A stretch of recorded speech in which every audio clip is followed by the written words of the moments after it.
Hola, buenas tardes a todos. Vamos a esperar un minutito que termine de ingresar la gente a la sala.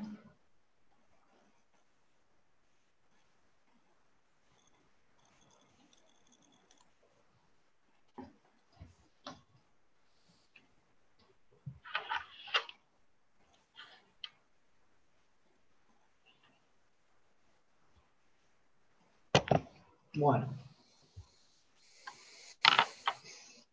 bienvenidos a todos a la charla que vamos a dar a continuación, que es sobre principios básicos en el uso de la ecografía para el diagnóstico de gestación y calidad de carne en bovinos. Quien va a disertar es el médico veterinario Pablo Esteban Bispo, recibido en la Facultad de Ciencias Veterinarias de la UNE en el año 2002. Obtuvo su título de maestría en producción animal orientado en reproducción animal en la Universidad Nacional de Mar del Plata en el año 2010, con la tesis Efecto de dos sales de estradiol aplicadas al finalizar un tratamiento con progestágenos sobre dinámica folicular, ovulación y fertilidad en vacas para carne. Actualmente se encuentra cursando el doctorado en la Universidad de Buenos Aires. Ingresó al INTA en el año 2004 como becario y actualmente se desempeña como responsable técnico del Grupo de Trabajo Reproducción, Sanidad y Comportamiento Animal, a su vez dentro del equipo de investigación de la experimental Colonia Benítez. Participa en varios proyectos nacionales relacionados a la reproducción en bovinos, así como también forma parte de convenios firmados entre INTA e instituciones como ser Facultad de Ciencias Veterinarias de la UNE y CONICET. Lo acompañará en esta charla como moderador técnico el doctor Rodolfo Carlos Staringer, en calidad de moderador, quien también forma parte del equipo de investigación de la Estación Experimental de Colonia Benítez. Perdón, yo no me presenté, mi nombre es Ariel Ruiz Díaz, yo soy del equipo de comunicaciones de Colonia Benítez y los voy a estar acompañando en esta charla. Bueno, los dejo con el veterinario Obispo. Bueno, buenas tardes a todos. Espero que estén pasando una feliz cuarentena. Primero que nada, quiero comentarle, la charla está orientada de una forma bastante básica, si bien es bastante extensa. No voy a tratar de no ahondar tanto en ciertos detalles, salvo que haya alguna consulta en particular, pero la idea es que sea de participación más general, digamos, no tan profesional. Y bueno, ese es el gran desafío de tratar de hacerla interesante para una amplitud de gente que pueda interesarle el tema. Soy participante del grupo de producción animal de Colonia Benítez, somos varios los participantes, no los quise poner porque si los ponía todos, ya el título es largo, más la cantidad de participantes, me iba a quedar una filmina demasiado grande, digamos. Pero los puedo nombrar. Está el doctor Staringer, que trabaja como si bien no pertenece exactamente al grupo, sí trabaja como asesor, digamos, o está más bien como referente de producción animal. Quien les habla, que el jefe hoy se desempeña como jefe de grupo, yo, y hay participantes, está el veterinario Daniel Cuxeva, está también veterinarias como Natalia Aguilar, y hay ingenieros agrónomos como Marcelo Pamies, Flora Céspedes, Ingrid Mónaco, y me está faltando la veterinaria última que se sumó al grupo, que se llama Florencia Breschi.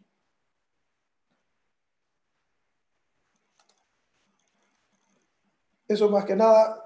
Otra cuestión que le quería aclarar es que la charla la desarrollé, digamos, de manera sencilla, digamos, bastante como básica, y primero que nada quería dejar en claro que esta es una tecnología que se recomienda para quien tiene conocimientos básicos y tiene conocimientos de lo que es el tacto.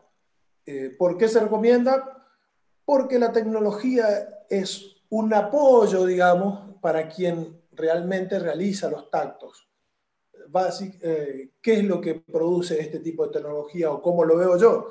Es como un larga vista, digamos. O sea, alguien que tiene buena visión ve, pero hasta cierto punto, y utilizando la tecnología amplía su campo visual. Esto realiza un trabajo más o menos de esa manera. O sea, ¿qué me refiero con esto? Que le permite un mejor diagnóstico más certero en algunos casos y la amplitud de rango de poder detectar preñez. Entonces, eso permitiría como una excepción de habilidad extra, digamos, vamos a nombrarlo así.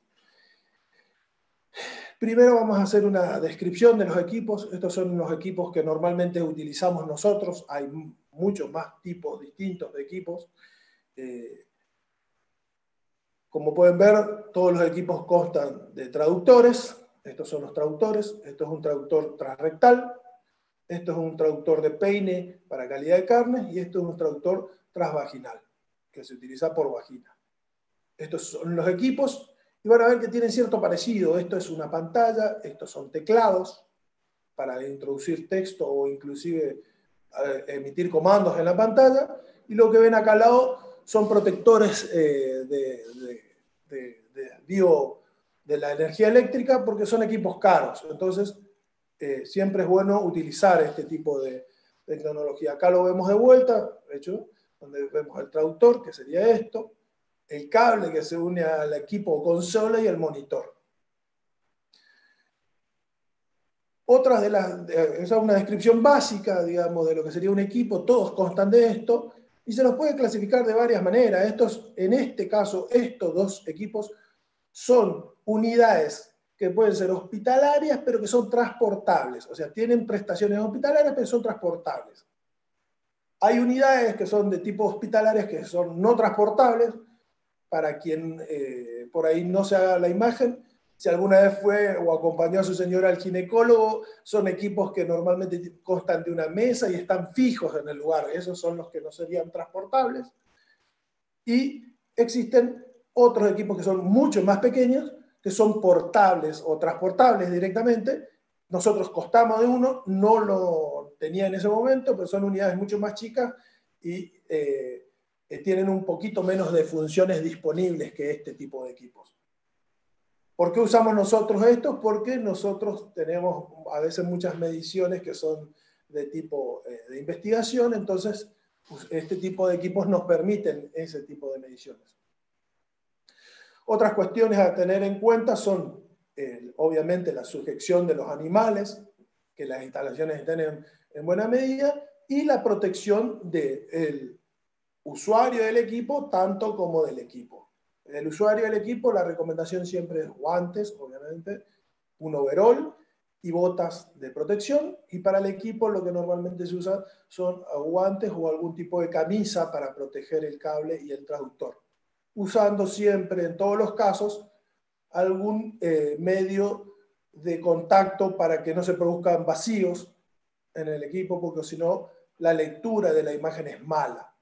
Normalmente se utiliza gel de ecografía, introducido en el dedo medio de un guante largo de tacto, y el guante se le inserta sobre el traductor y el cable.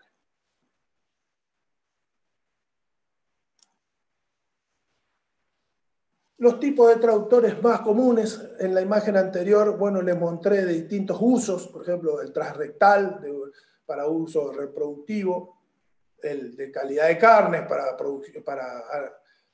visualización y calidad de carcasas, el transvaginal, nosotros en este caso particular lo utilizamos con un grip para aspiración de folículos de ovario. Son distintos tipos de traductores, hay varios tipos más. Acá, y sobre todo cuando hablamos de cómo trabaja el traductor, esto es como el transrectal, es un traductor de tipo lineal, se llama, porque la secuencia en la cual se activan los cristales se activan de esa manera y producen una imagen rectangular, y lo de tipo sectorial, donde el trabajo de los cristales es distinto, digamos, son en menor cantidad, y hay como un cristal que rota, digamos, o un espejo que rota muchas veces, y produce esta imagen en cono, donde es muy buena a la cercanía de observación, pero que a la distancia pierde calidad. En cambio, esta, si bien también sucede lo mismo, la imagen es rectangular y es un poco más pareja, digamos. No se abre tanto la imagen.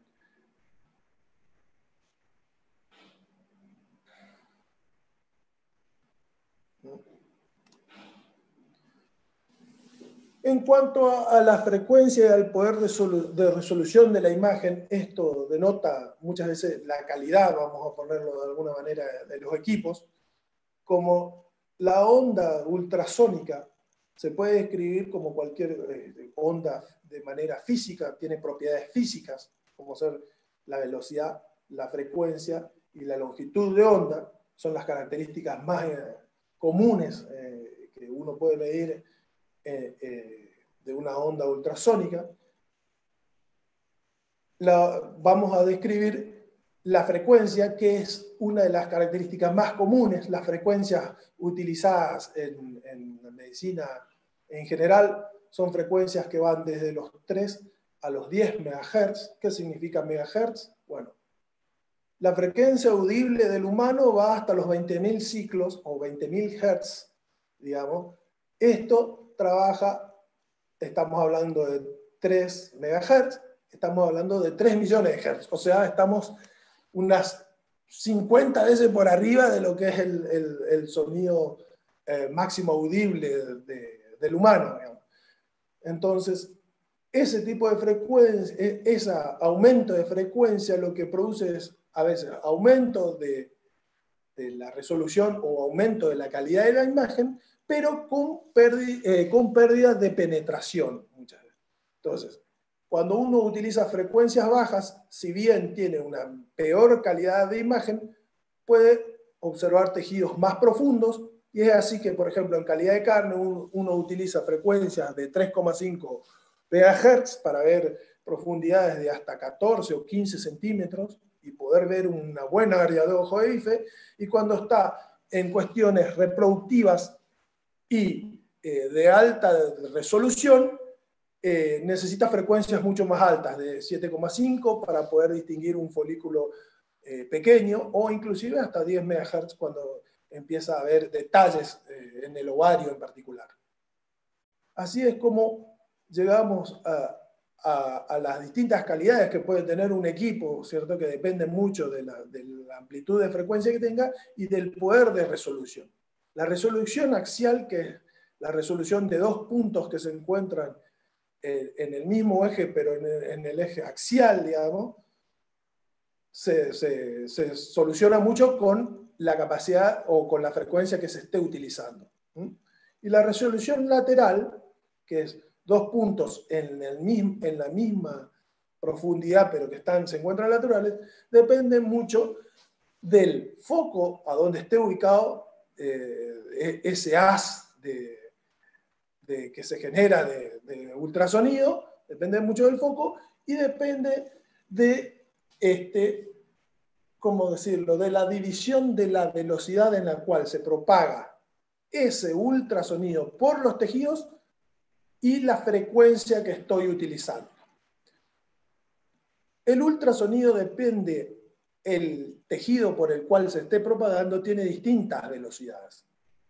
El tejido normal o tradicional en la sangre, el ultrasonido se propaga a una velocidad de 1500 metros por segundo. En el hueso, esa velocidad se puede aumentar hasta 4 veces más aproximadamente, o 4500 metros por segundo. O sea, tiene mucho mayor poder de transmisión en el hueso que en los tejidos comunes. Esta resolución, esa velocidad, o si la dividimos por la frecuencia que estamos utilizando, es lo que me determina a mí la capacidad del equipo en la resolución lateral.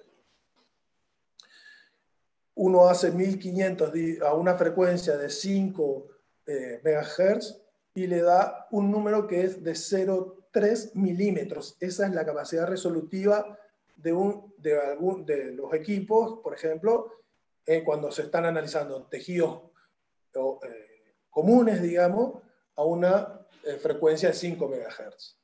Dependiendo de la calidad del equipo, esa resolución puede ser entre 2 y 4 veces más para la resolución axial y entre 5 y 10 veces creo que la resolución lateral. Entonces, hay equipos que, aunque estén trabajando a la misma frecuencia, pueden llegar a tener la mitad de poder resolutivo que otros equipos. Y eso ya depende también muchas veces del cristal, de la calidad de los cristales que conforman la sonda.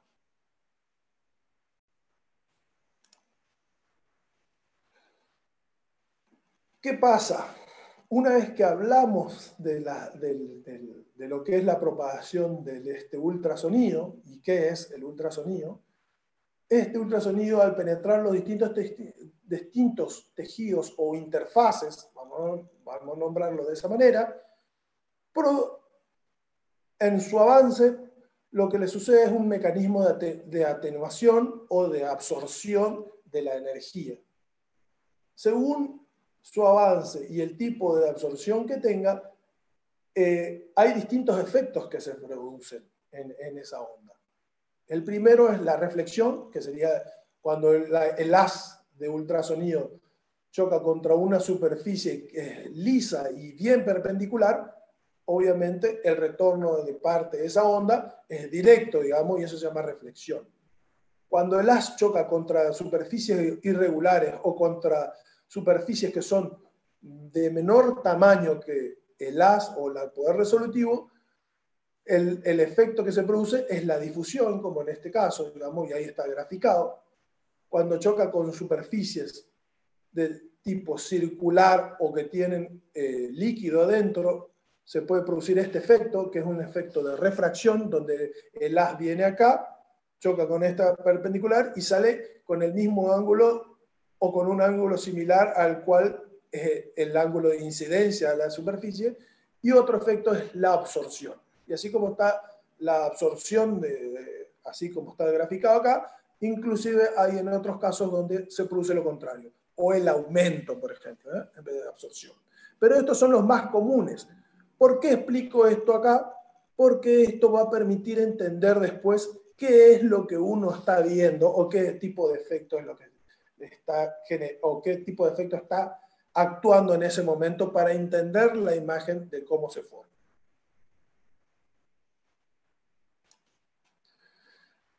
Formación de la imagen. Acá lo que vemos es cómo el haz de luz corta a los distintos tejidos, y esto es la imagen que genera en la pantalla. Primero que nada voy a aclarar que la parte izquierda, por defecto en casi todos los equipos, corresponde a la punta del traductor.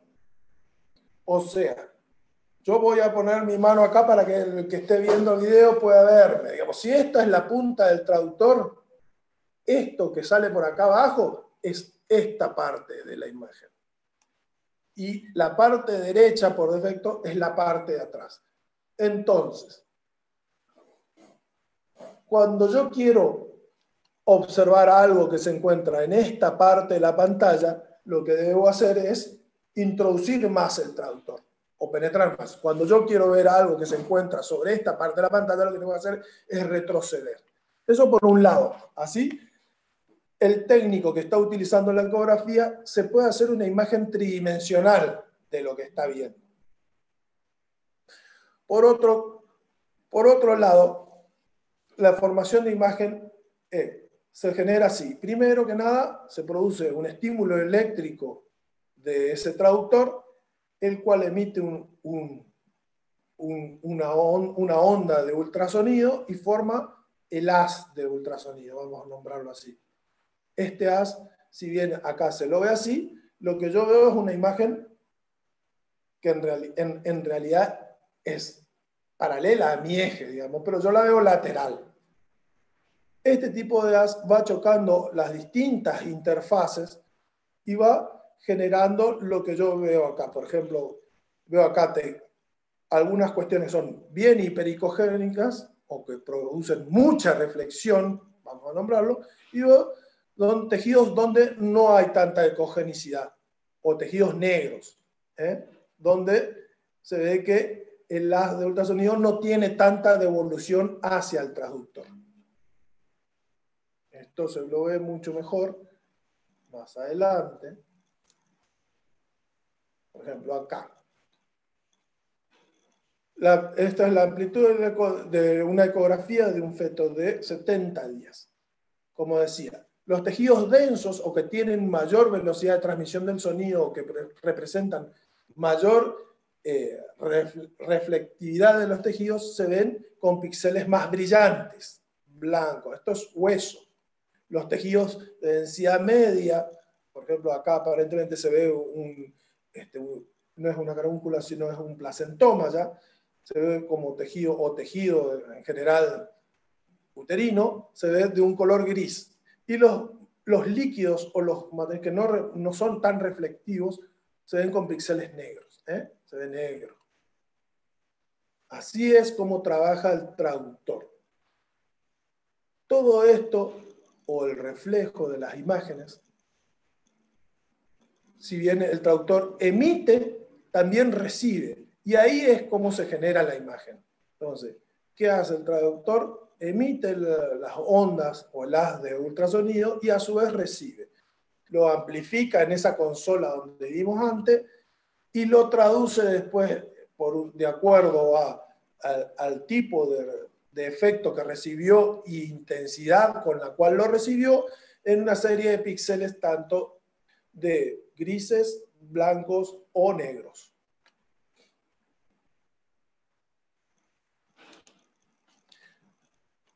Esto es lo que hablábamos hoy, de acuerdo, como hay todos esos tipos distintos de efectos que se producen de acuerdo al ángulo de incidencia y de acuerdo al tejido o la forma que tenga el tejido, hay distintos artificios o anormalidades que se pueden producir en la producción de la imagen.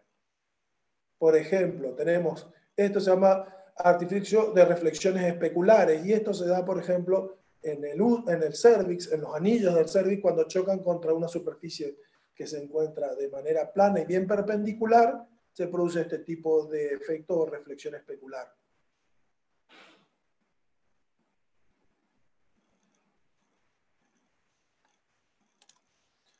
O acá, por ejemplo, cuando hay una diferencia de interfaz, esto es un folículo, esto es dentro de un ovario, esto es un folículo. Acá hay dos tipos de anormalidades que se están produciendo.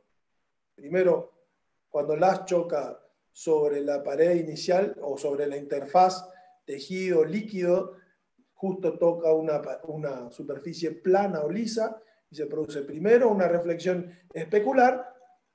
Al pasar al líquido se produce una anormalidad de aumento de ese haz y acá como se nota bien ese aumento, se ve como la imagen aumentada. Muchas veces este tipo de imágenes o folículos así también pueden producir hasta sombras cuando el haz pega sobre una punta y se desvía y justo sobre el haz donde está pegando se produce por debajo del folículo una sombra. Ese también es otro efecto o anomalía en la imagen. Artificios sombras, por ejemplo, justo me estaba adelantando ya, esto es un artificio sombra también, esto es el hueso pélvico, que tiene mucha densidad, absorbe en demasía los rayos de ultrasonido que produce el equipo, entonces se ve el hueso bien hipericogénico y por debajo ya no pasan los hadas, entonces queda como un vacío. Es por la alta reflexión de la superficie pélvica y nada más. Muchas veces este mismo efecto cuando pega el haz demasiado fuerte y está con demasiada potencia, este mismo haz hace que se vea como una imagen espejo, entonces se ve dos veces lo mismo, digamos. Esta misma imagen que está acá se vuelve a repetir acá, abajo. Anomalía de amplificación, como les decía, sobre todo cuando pega en distintas fases, los haces que van en tejido normal sufren su absorción normal y al llegar a un folículo, como de repente se encuentra con una interfaz líquida que tiene menor absorción, digamos, de la onda de ultrasonido, por debajo se ve como un haz aumentado. Pero se alcanza a observar bien, esto es un ovario, se ven distintos folículos de distinto tamaño. Se ve, este se ve que es un folículo que debe andar en los 8 o 10 milímetros. Lo sé porque en la imagen se ve la escala, digamos, estos son centímetros. Ven el 2 y el 3. Y acá seguramente esto debe ser el vaso del ovario, seguramente debe ser un vaso. Bien, acá está la explicación. En A ocurre una atenuación de la señal, sin embargo en el haz medio no existe esa atenuación de ese haz de ultrasonido. La imagen es hiperecogénica porque se ve aumentada y al pegar abajo es en la parte inferior del folículo y pasa sin embargo, lo que hay debajo de ese folículo puede ser un tejido uniforme, digamos, se debería ver igual que en otros lados, pero como un aumento de la imagen se ve como hiperecogénico. Bien, ahora lo siguiente eran los tipos o las formas de utilización o de escaneo. Esto depende mucho del operador y de las capacidades del operador que tenga para sujetar el traductor, ¿cierto? Hay operadores que prefieren sujetar el traductor con los dedos y hay operadores que prefieren sujetar el traductor en la palma y liberarse los dedos para poder tener cierto grado de control y poder tocar las distintas estructuras anatómicas que está escaneando. En particular, yo suelo usar el método B, digamos, donde al traductor lo ubico, digamos, en la palma, tengo la mano relativamente grande, por más que... Pero eso es indistinto y muchas veces puede cambiar, digamos, el modo de sujeción del traductor dependiendo qué es lo que se esté observando. Este tipo, para mí, permite un mayor control, digamos, cuando uno lo que desea es, por ejemplo, hacer una observación fina en un ovario y este es más para una observación general, digamos, o para una observación fija. Lo importante, aparte del método de sujeción que uno utilice, es acostumbrarse a tener siempre una metodología constante cuando uno hace las distintas revisiones del tracto genital. Entonces, mi manera, en general, siempre, primero que no trabajo solo, suelo trabajar con una colega o con el doctor Staringer, pero mi manera en particular siempre inicio, obviamente como todo el mundo, lo primero que miro es me ubico o veo el cervix, paso al cuerpo del útero y arranco por el lado izquierdo, que me queda más fácil, voy por el... Ay, Dios mío, ¿no? Voy por el cuerno izquierdo hasta llegar al ovario, escaneo todo el ovario izquierdo, vuelvo, voy por el cuerno derecho y escaneo todo el ovario derecho. Esa es mi metodología y siempre trato de mantenerla de la misma manera para así evitar saltearme pasos o saltearme algún tipo de observación o alguna cuestión. Eso es lo que generalmente... para eso justamente está el tipo de exploración o la idea, digamos, de mantener siempre el mismo tipo de exploración. Digamos. Esta imagen, la siguiente, muestra lo mismo, muestra de acuerdo a cómo lo agarran, cómo exploran exploración del útero y exploración de los ovarios, digamos. Como les decía, cuando uno explora los ovarios, por ahí la sujeción cuando es digital permite mayor facilidad en la exploración, en cambio la exploración general por ahí con la palma de la mano es mejor para el útero porque permite retraer o tomar alguna parte más gruesa. Otra cosa a tener en cuenta es todos los traductores que son de uso transrectal, para uno saber qué ubicación tiene el haz o la lectura del haz, tienen en su dorso, digamos, o una rugosidad o un acanalamiento o algún tipo de estructura que permite a uno, teniendo la mano adentro del tracto reproductivo de la hembra, poder identificar la orientación hacia dónde van las de luz. Eso es importante, digamos.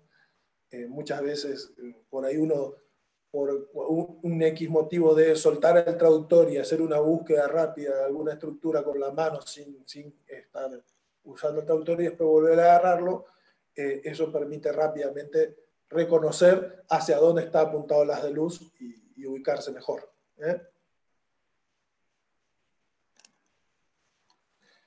Bueno, cuando uno trabaja, si por ejemplo lo que necesita es, por ejemplo, en este caso lo que se está viendo acá es un embrión, por el tamaño, intuyo que debe tener alrededor de 30 o 35 días, por lo que veo del amnio y por la cantidad de líquido. Si bien no lo puedo medir, pero todavía no están diferenciadas las distintas estructuras, así que supongo que andará alrededor de esa edad, digamos. Si uno no hace una buena evacuación de la materia fecal, lo que se le produce es este tipo de imágenes donde se ve negro, o no hay una buena transmisión por falta de contacto o porque la materia fecal se introdujo entre las del traductor y el traductor. Entonces se ve como, una sombra que en realidad es por materia fecal. Una de las recomendaciones es que cuando uno va a hacer ecografías con alto grado de detalle que necesita, es realizar una buena evacuación del animal para que no se le produzcan este tipo de artificios o defectos en la producción de la imagen. Como hay líquido acá, otra vez se vuelve a ver el artificio de aumento de la onda con una hipericogenicidad, digamos. Esto es líquido seguramente galantoideo, digamos, y acá se ve la vesícula amniótica que apenas se está desarrollando, así que sí, esto debe tener 30 días aproximadamente. Cuando hay interferencia de gas, porque el guante no tiene suficiente gel para ecografía o no hay suficiente contacto, también esto suele pasar con el peine de producción de carne, cuando no se prepara bien la zona con una buena limpieza o un buen peinado.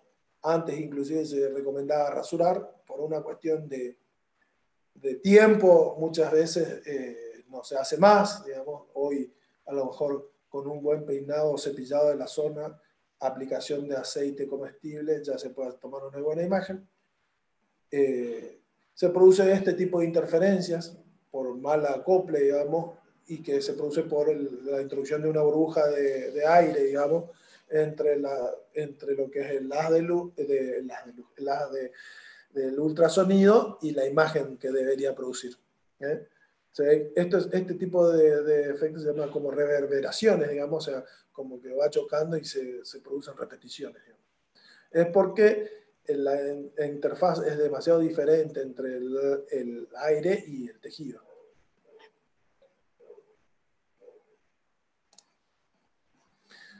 Bien, una vez que más o menos tenemos los conceptos básicos de cómo se genera y qué es lo que se ve cuando uno ve con alta ecogenicidad o píxeles blancos y píxeles negros, para hacer un buen diagnóstico de gestación, primero vamos a tener que hacer un pequeño repaso muy básico de lo que es el tracto reproductivo de la vaca, digamos.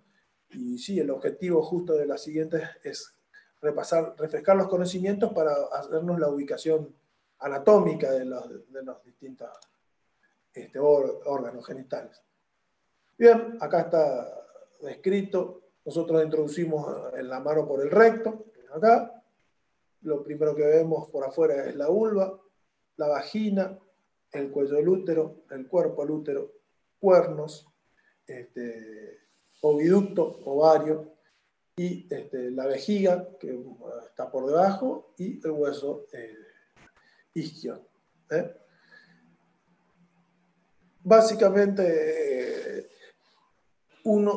esta primer parte del tracto, lo que es vagina y hasta lo que es el cuello del útero, si digo bien, o cervix, sirve más que nada para ubicarse anatómicamente donde uno está, digamos, porque siempre se halla bastante similar en casi todos los casos, y es sobre el piso, o sobre el piso del suelo pélvico, vamos a decirlo así, y puede variar algo de acuerdo a si es un animal adulto o es un animal relativamente joven en tamaño y algo en ubicación, pero en general sirve mucho para ubicarse donde uno está y de ahí iniciar con todo lo que es el examen ecográfico posterior, digamos.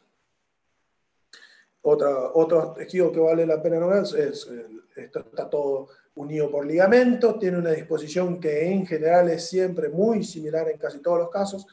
El útero está posicionado como si fuese un mango de bicicleta de esas de carrera, así como donde tiene un semicírculo mayor, digamos, hacia afuera, digamos, o hacia adentro del cuerpo, digamos, a este borde me refiero, y un ángulo más cerrado, donde se une el ligamento ancho y se encuentra alojado el ovario. El ovario está hacia lateral de lo que uno sería central, uno introduce por la mano acá, y los ovarios generalmente se encuentran sobre el lateral a la misma altura o un poquito por delante de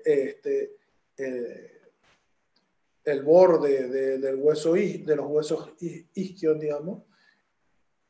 Entonces, es una manera rápida de ubicarse donde deberían estar los ovarios. No siempre se da de la misma manera, y en el caso de que no se dé de la misma manera, muchas veces lo que suelo hacer yo es me ubico primero a través del cervix y voy siguiendo directamente el útero hasta toparme con el ovario, digamos, para así evitar, digamos, andar de manera a ciegas tratando de enganchar el ovario, digamos. Es más fácil a veces eso. ¿Por qué? Porque muchas veces hay animales que porque tienen muy repleto el rumen o qué sé yo, pueden empujar el tracto reproductivo, o distintos estatus de ciclicidad pueden variar de alguna manera la disposición de este útero. Animales que se encuentran en estro o con celo, generalmente estos se encuentran con mucho mayor tono y mucho más enrollado, y animales que se encuentran en anestro o son que no están ciclando, digamos, estos se encuentran como mucho más relajados y es bastante un poquito más complicado poder sentir bien toda la estructura anatómica. Y entonces puede haber como una mayor relajación, digamos, y encontrarse más extendido, pero en general la disposición normal es esta. Bien, siguiendo por una cuestión de cómo uno ingresa y va haciendo el avance, digamos, y según cómo normalmente yo particularmente hago la exploración, lo que primero me encuentro es con el cervix o con el cuello uterino. Es una estructura de forma circular, o cilíndrica, vamos a ponerlo así, mejor dicho, es móvil, de distinto tamaño de acuerdo a la edad, y su localización en general ahí dice que varía de acuerdo a si es vaca o vaquilla, y pues lo que más que nada se refiere a que puede estar un poco más replegado o más retraído en el caso de la vaquilla y ser mucho más fino. Cuando me refiero a fino, pues en una vaquilla puede tener a lo mejor el diámetro de un dedo, o sea, 1,5 centímetros, y en el caso de una vaca puede llegar hasta los 4 centímetros de diámetro. Esas son las variaciones. Lo mismo en el largo puede ir de 7 a 10, y también de acuerdo al estado reproductivo de esa vaca, como veníamos diciendo, cíclica o que se encuentra en posparto, por ejemplo. Muchas veces, si es un posparto muy temprano el que estamos revisando, 10 días posparto, esto sería de mayor tamaño. Como dije, descansa en el piso de la pelvis, dentro de la cavidad pelviana, y cuando la vaca mientras la vaca no esté preñada, cuando la vaca se encuentra preñada, esto se elonga y puede ir hacia adelante y entrar dentro de la cavidad abdominal, inclusive. Lo que vemos acá es un anillo, está medido el diámetro, o cómo miden el diámetro acá. Es una imagen Esto es una imagen longitudinal, para que ustedes se den cuenta, es así la imagen. Pero se ve bien cómo se produce el anillo y se ve bien cómo es la porción vaginal, por ejemplo, de ese cervix. Recuerden que la punta del tractor estaría hacia este lado y esta la parte hacia atrás, digamos. O sea, yo avanzo en este sentido, o por lo menos los equipos están seteados así. Hay veterinarios que, si quieren, o se acostumbraron a otro tipo de seteo, también lo podrían cambiar o modificar. Útero se encuentra por delante de lo que es el cervix, generalmente consta de un cuerpo corto y de dos cuernos largos. El cuerpo está primero y los cuernos siguen después anatómicamente. Entonces, el cuerpo generalmente es de 3 centímetros, mientras que los cuernos pueden llegar entre 30 y 40 centímetros, que están unidos por 2 ligamentos intercornuales y a su vez están sujetos por el ligamento ancho, digamos, que va a la pared abdominal. Obviamente para ecografiarlo es necesario introducir más el traductor porque se encuentran en mayor profundidad. ¿Qué es lo que veríamos cuando uno hace una observación de útero? En este caso sí justo se tomó una sección bien transversal, donde cuando uno observa un útero que no está gestando el animal, se ven como círculos concéntricos. ¿Y qué es lo que está viendo uno aquí? Bueno, primero ve el endotelio, que es el tejido que se encuentra por dentro del útero.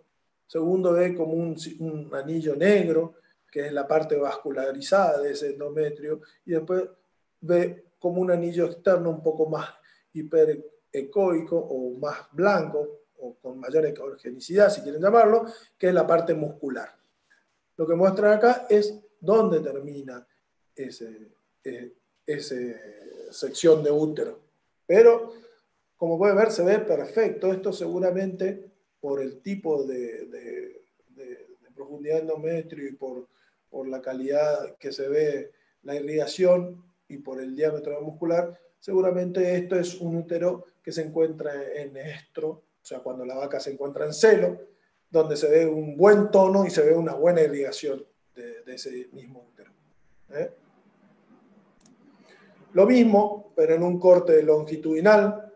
Esto sería el útero.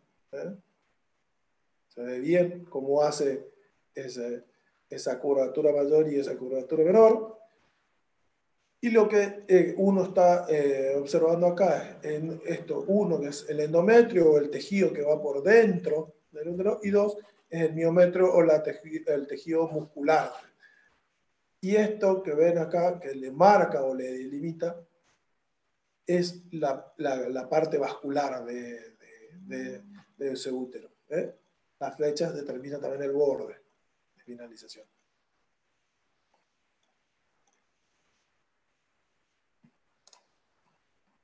Y así es como pasamos, por ejemplo, para poder interpretar todo esto, es mucho más fácil para quien realiza la ecografía. ¿Por qué? Porque él tiene la posibilidad de estar tocando, a su vez de estar viendo. En cambio, quien solamente observa, y por eso muchas veces entiendo cuando se da esta charla que es bastante compleja, esta charla en realidad, esto le tendría que haber dicho al principio, es un resumen de un curso que solemos dar nosotros en INTA, donde tiene también una parte práctica y está resumida. Entonces, por ahí hay un montón de información que podría no estar dándola yo, pero si existen las consultas sería bueno tenerlas. Y también, obviamente que cuando uno ve esto y no tiene la posibilidad de realizar la parte práctica, como que pierde bastante de aprovechamiento de lo que podría obtener, pero bueno, hoy estamos limitados, básicamente estamos limitados por la situación sanitaria que tenemos comprometida en el país, y es la única posibilidad de poder dar algo de esto es a través de este tipo de tecnología de la red, digamos. Sería espectacular que después de esto, si alguien todavía sigue con alguna inquietud o algo, en algún futuro no muy lejano, poder hacer algún tipo de práctica o poder hacer algún tipo de curso. Ya se ha realizado, creo que hemos realizado 4 o 5 cursos de ecografía. Los que más recuerdo es uno en Corrientes, uno en Tucumán, en la misma experimental, y en el interior del Chaco también hicimos uno en la cabaña Doña Anita, hace un tiempo ya. Pero bueno, sería espectacular poder hacerlo. Bueno, seguimos con lo que les estaba mostrando. Útero en periestro o previo al celo del animal o cuando está entrando en celo. Entiendan que esto es un útero bien estrogenizado, con mucha irrigación y seguramente con mucho tono. Entonces, se ve un buen endotelio, se ve una buena capa de irrigación y se ve el músculo. Se ve perfecto, como rueda de carro, también algunos lo definen. Estos son secciones transversales, digamos. Acá lo mismo, aunque esta no es tan transversal, medianamente es como sesgada, un poco más longitudinal. También en proestro, y lo que se ve acá, que no se ve en esta, es la acumulación de líquido. Este líquido que se encuentra en esta etapa es absolutamente normal, y es cuando uno introduce, es lo que muchas veces se produce esa descarga por vagina, que es como un almíbar. Ese líquido, esto facilita el transporte de los espermatozoides cuando el animal recibe servicio. Luz con mu. Es lo mismo que las flechas determinan dónde va, digamos.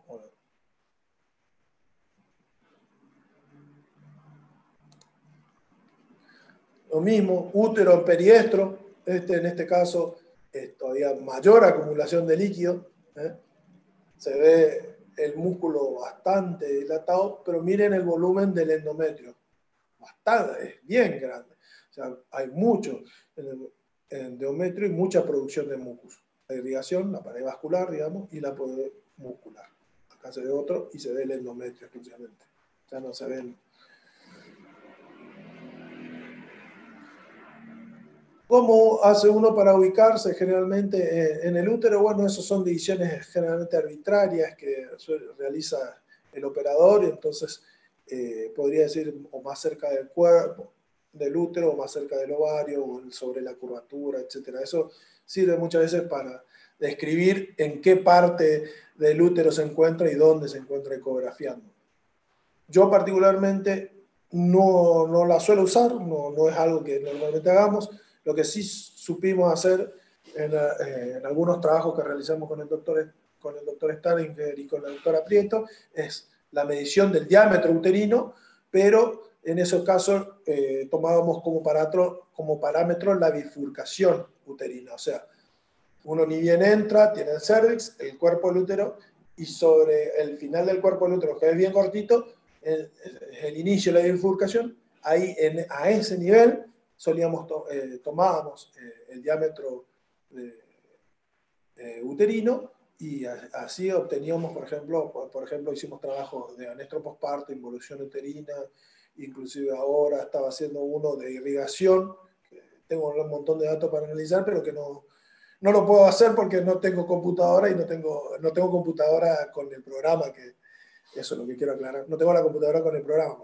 No tengo computadora, y cómo estoy transmitiendo esto sería medio loco, ¿no? Pero no tengo el programa en el cual podía hacer esas mediciones. Así que está medio parado, pero ya vamos a recuperar. Un útero en diestro. Como todos sabemos, el ciclo estral de la vaca generalmente se divide, para hacer una división práctica, vamos a poner en una división de producción de estrógenos, y en una división, y otra en producción de progesterona.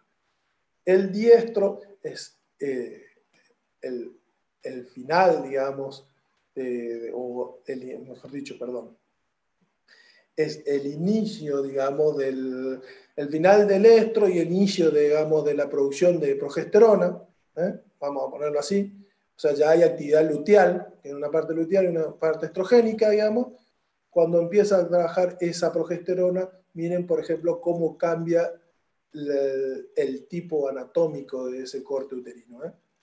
Por ejemplo, no se ve tanta acumulación de líquido, se ve bastante tejido endometrial, y también se ve algo de miometrio, digamos, pero se nota bien que es bastante más distinto, por ejemplo, que lo que veíamos hoy, ¿no? Se ve como, no se ve tan neto los distintos anillos concéntricos, se ven como que hay dos nomás, endometrio y músculo, ¿eh? Acá está la descripción, día 8 y día 15 el ciclo astral, ¿ve? Disminución en el espesor del útero, ya se distingue bien el endometrio, y la ecogenicidad se hace mucho más uniforme. En el otro, la ecogenicidad de las distintas interfaces es como que se nota más, bien el endometrio, bien la capa de irrigación. Esto sirve, por ejemplo, para, junto con otros datos más que se toman, obviamente, porque esto uno toma del útero, debería ver la actividad, cómo están los ovarios, o sea, en este mismo momento uno estaría viendo el inicio de un cuerpo lúteo, digamos, ¿eh? Vería como que se está no bien completamente establecido, sino el inicio de un cuerpo lúteo. Todo ese tipo de imágenes apoyadas a esto es lo que a uno le permite más o menos determinar en qué momento del ciclo se encontraría la vaca. En un posparto temprano, esta es la imagen de un posparto temprano, estos ya son, no lo vamos a decir anormalidades porque no es anormal, esto pasa siempre, digamos, esto lo que se ve acá es la luz de ese útero, se ve el epitelio, el endometrio o epitelio y se ve la pared muscular.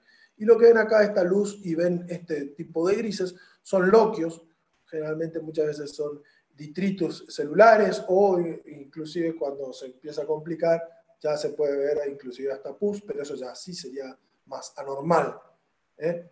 Entre el séptimo y décimo día posparto, estas todavía es muy incipiente para poder determinar si hay alguna patología, pero es como se vería.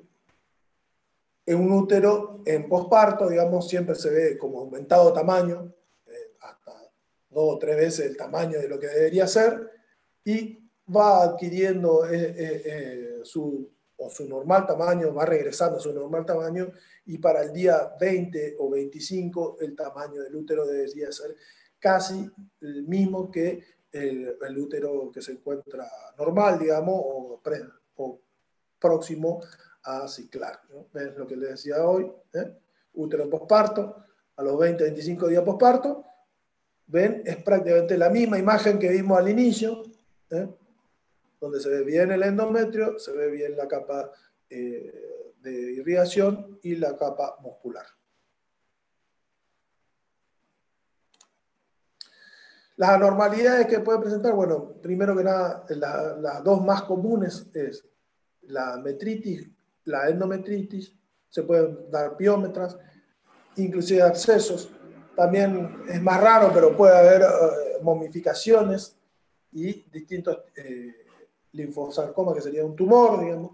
No es lo más común, pero se pueden dar este tipo de anormalidades. Lo que le decía al inicio del posparto, es muy difícil de poder diferenciar entre lo que sería una anormalidad o un proceso normal de regresión de ese útero que está volviendo a su tamaño normal después de haber gestado un ternero, digamos, y llegado a la parte del parto, digamos.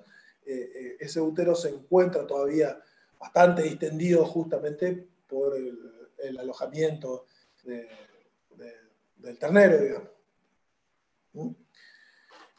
Y para acá está la definición de lo que sería metritis. Metritis es cuando la inflamación involucra a todos los tejidos, tanto endometrio como miometrio, y endometritis solamente cuando involucra a la parte del tejido epitelial que se encuentra por dentro, o endometrio. No es tan fácil diferenciarlas, pero vamos a verlo. Por ejemplo, aquí, esta es una metritis con acumulación de líquido, como ven, hay mucha acumulación de líquido, la pared muscular está bien engrosada, la pared de irrigación también está engrosada y el epitelio es casi inexistente. El uno es casi inexistente, la luz con contenido. una endometritis a los 21 días, esto ya debería tener casi el tamaño normal y no presentar pus. Al presentar pus, ya sabemos que hay un proceso purulento, inflamatorio, y se ve bien como el endometrio y el miometrio están con bastante engrosamiento, y aparte esto, sobre todo, se ve en un cuerno y en el otro no. Miren cómo este cuerno está normal y este, sin embargo, tiene pus. Se ve el endometrio y el miometrio normal acá, y acá en este caso se ve un poco muy inflamado. Piómetra es la acumulación de pus en la luz.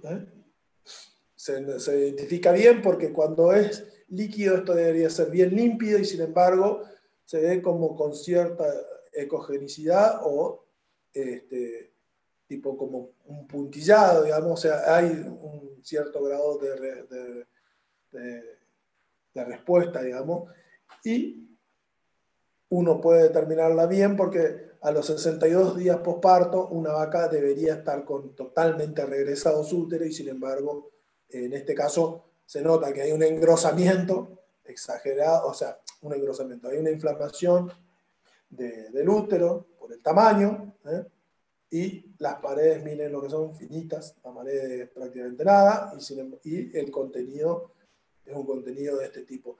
Uno podría ya decir, cuando uno mete la mano, uno no puede diferenciar este contenido a menos que haya alguna descarga de ese contenido, y podría inclusive hacer un mal diagnóstico por no hacer la observación de que esto es contenido del pus, digamos.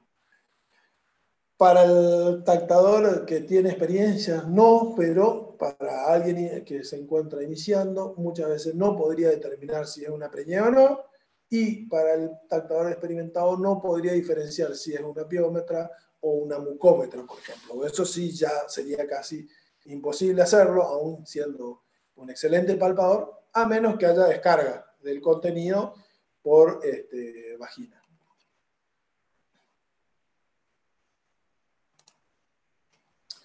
Ovario, pasamos a la siguiente estructura que nos interesa saber, digamos, en el bovino. Primero vamos a hacer una pequeña descripción anatómica. Se encuentra sobre el final del útero, digamos. Tiene una forma ovoide también, de acuerdo a si es de vaca o de vaquilla, puede variar en su tamaño. Normalmente nosotros hacemos trabajos donde hacemos maduración o grado de desarrollo genital en las hembras, y vemos la diferencia es abismal. Hay vaquillas que tienen ovarios de menos de 1 centímetro del tamaño, vamos a ponerle tamaños comparativo con cosas para que sea más fácil, del tamaño de una arveja o del tamaño de un poquito más grande que una arveja, y hay vacas que tienen ovarios del tamaño de una ciruela. Estamos hablando de 3 o 4 veces más grande. Para la descripción, tiene 2 bordes, tiene 2 polos y 2 caras. Uno de los bordes está unido al ligamento mesovárico, y junto con el ligamento que se une al infundíbulo, como estábamos diciendo, produce la bolsa ovárica, digamos, donde se encuentra a veces alojado el ovario. Bueno, tiene un borde libre, digamos, tiene 2 polos, un polo anterior y un polo posterior, y tiene 2 caras, una cara que mira hacia medial y una cara que mira hacia lateral. ¿Por qué se describe así? Porque muchas veces hay que describir dónde se encuentran distintas estructuras, y por lo menos es bueno tomar ese tipo de descripción para ubicarse en qué parte del ovario uno se encuentra. Una vez dicho esto, ¿qué podemos ver dentro del ovario cuando ecografiamos un ovario? Lo primero que podemos distinguir es entre ovarios activos o inactivos, lo cual a su vez suman información a lo que ya habíamos visto de úteros. o úteros cuando se encuentran en posparto, digamos, o úteros que se encuentran en proestro o en diestro. Lo mismo, debemos hacer esa diferenciación en ovario porque de acuerdo a qué estadio o estatus de ciclicidad se encuentra en la vaca, son las estructuras que podríamos llegar a ver.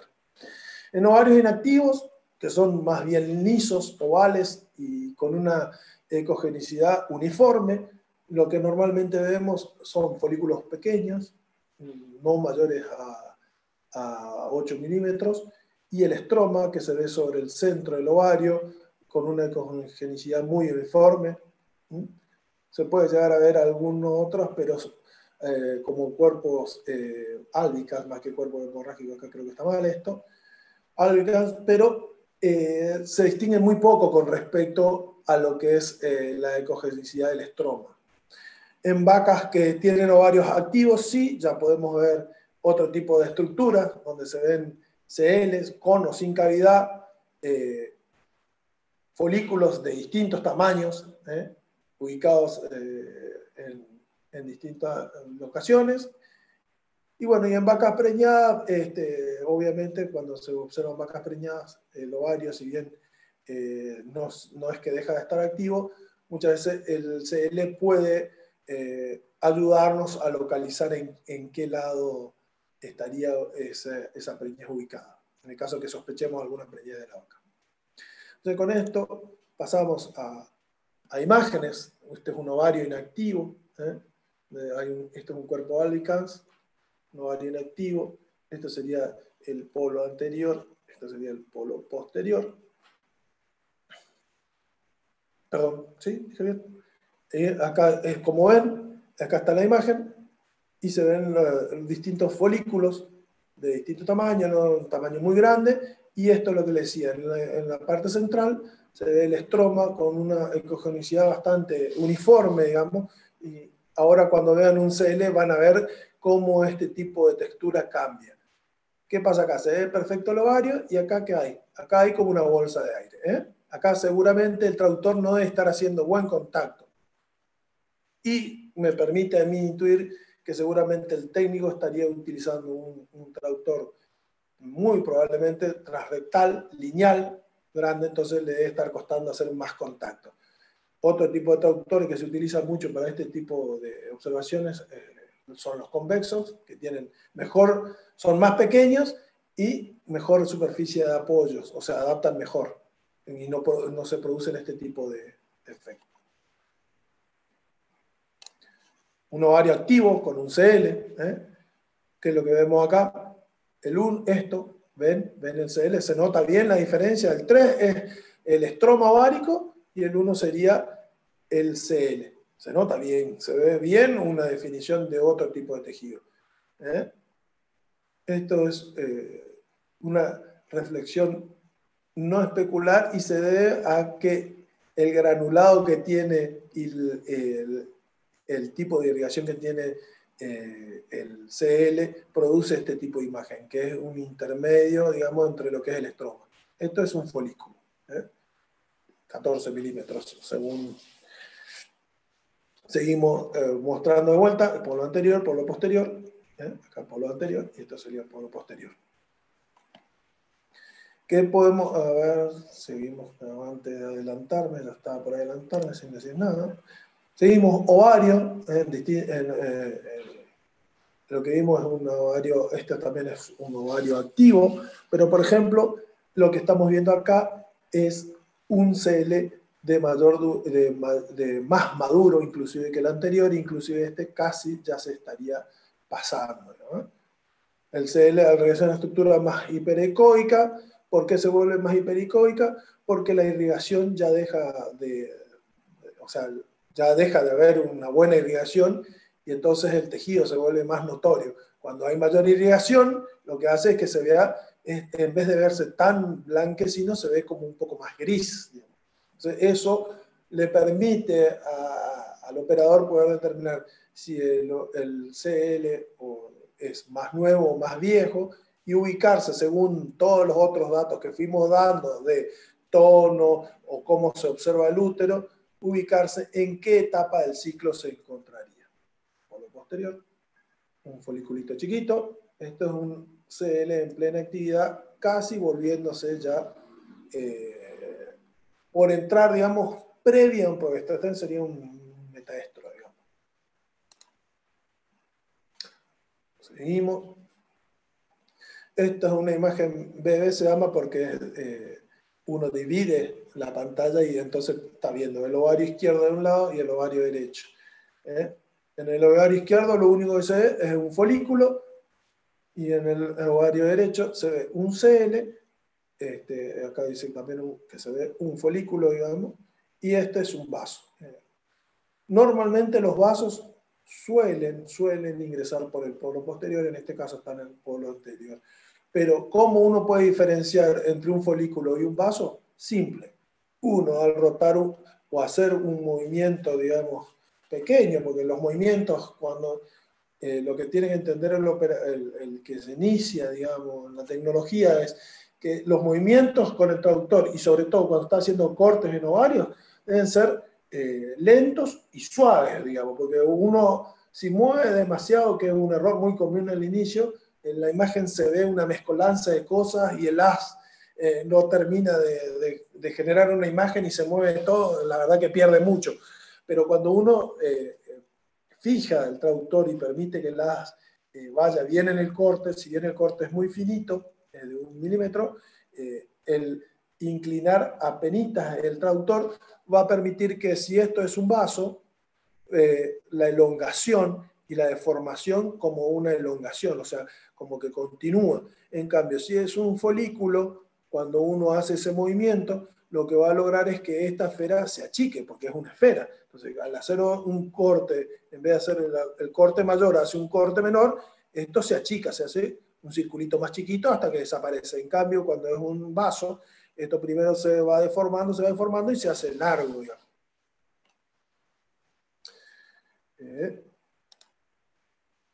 Por último, CL cavitado es normalmente después de que el folículo llega a su tamaño de ovulación y ovula, se inicia este proceso del CL, digamos, o del cuerpo lúteo, con la luteinización de ese tejido, y en un 50% esos CL suelen tener una cavidad. En este caso, acá había una cavidad y se rellenó con tejido con fibrina y con tejido luteal. Por eso se ve como esta hiperecogenicidad, por la fibrina con la cual se rellenó, y por ese tejido luteal. Mucha gente se preguntará si es normal. Sí, es normal. Un 50% de los CL tienen su cavidad. Y su cavidad puede ser central, excéntrica o múltiple. Puede tener dos o doble cavidad, o puede tener una sola cavidad con trabéculas. En la mayoría de los casos, para el día 10 de maduración, el CL rellena esa cavidad con fibrina y con tejido luteal. En la mayoría de los casos, pero puede darse el caso en que nunca se rellene y se haga como un anillo, digamos, y la cavidad persista. Entonces, si yo le estoy diciendo que para el día 10 esa cavidad se rellena, y esto vemos así, este es un CL bien maduro y que ya superó el día 10. ¿Por qué es importante tratar de saber la edad de un CL? Porque la prostaglandina es una hormona que para CLs que están en formación, entre 5 y 7 días, no reacciona. Y como una de las drogas que se suele utilizar para lisar este cuerpo lúteo, si uno las aplica antes, no tiene ningún efecto. Entonces, es interesante, y aparte para poder hacer o clasificar bien el estatus reproductivo de ese animal. Seguimos. Anormalidades del ovario. Ya esto lo presenté como un ovario inactivo. No es una normalidad, sino que más bien son situaciones que se pueden presentar. El ovario generalmente se ve liso, de menor tamaño, y lo más identificable es los folículos pequeños que se encuentran hacia la corteza, digamos, y el estroma ovárico, que se denota de manera más uniforme. No se ve ausencia de folículos grandes y no tiene CL. Generalmente, este ovario inactivo se asocia a anestro posparto, pero puede haber condiciones patológicas que también lo generen, como por ejemplo que haya un ovario quístico o un folículo quístico en el ovario contralateral, como en este caso. En este caso se ve un ovario con folículos de un diámetro interesante, entre 30 y 37, o sea, 3 centímetros de diámetro son en promedio estos folículos, y encima son evidentemente activos, porque inactivan al ovario contralateral. La presencia de quiste folicular es caracterizado por persistencia de grandes estructuras que no son ovulatorias, la ausencia de SL, porque como no hay ovulación, hay ausencia de SL, los ciclos normales se interrumpen, y en la nueva, hay estudios nuevos donde se cree que a partir de estos diámetros o por arriba de estos diámetros ya se podría considerar a los folículos como estructuras quísticas.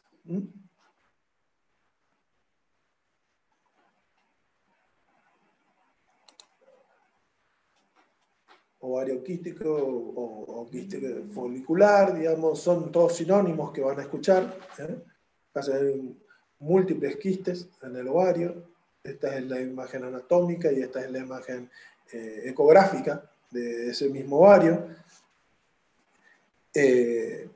Cuando se trata de quistes foliculares, el tratamiento recomendado es con GnRH para salir del paso, y cuando se trata de quistes luteales o con producción, se recomienda el tratamiento con prostaglandina. Para hacer con la GnRH, tratar de hacer ovular y salir del paso, y si no, en el caso cuando sean luteales, tratar de romper ese tejido luteal. Obviamente, muchas veces cuando se ven esto, dependiendo para qué sea, la recomendación también puede ser la eliminación del animal, digamos. Bien, uso de la ultrasonografía para el diagnóstico de preñez en bovinos. En esta parte ay, si les llevo a explicar después, cuando tenga tiempo les explico por qué me tocó tanto el oído. En esta parte de la presentación vamos a hablar un poco de la utilización de la ultrasonografía para el diagnóstico de gestación en bovinos. Primero vamos a hacer una división general de la preñez en sí, donde vamos a hablar las características hasta entre los 55 y 60 días de gestación, y de ahí para adelante. La ultrasonografía en general siempre es muy práctica para el diagnóstico temprano de la gestación, y hablando temprano, por eso uno dice más o menos hasta los 55 y 60 días. A partir de eso, el tacto creo que tiene mucho mayores prestaciones, pero aún así la ecografía todavía tiene alguna que otra posibilidad que el mismo tacto a esa edad no permitiría.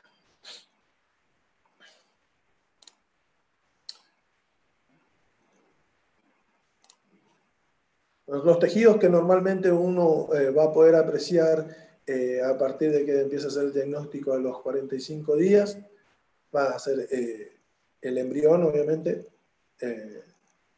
la vesícula amniótica, o el amnios, y cotiledones, y obviamente el líquido que se encuentre dentro del corio, digamos. ¿Qué es lo que normalmente se utiliza más para poder determinar la edad gestacional en las vacas? Es esta medida, que es el largo cráneo cola, digamos, vamos a ponerlo así. Esto está en inglés, digamos. Pero es el largo que tiene el embrión.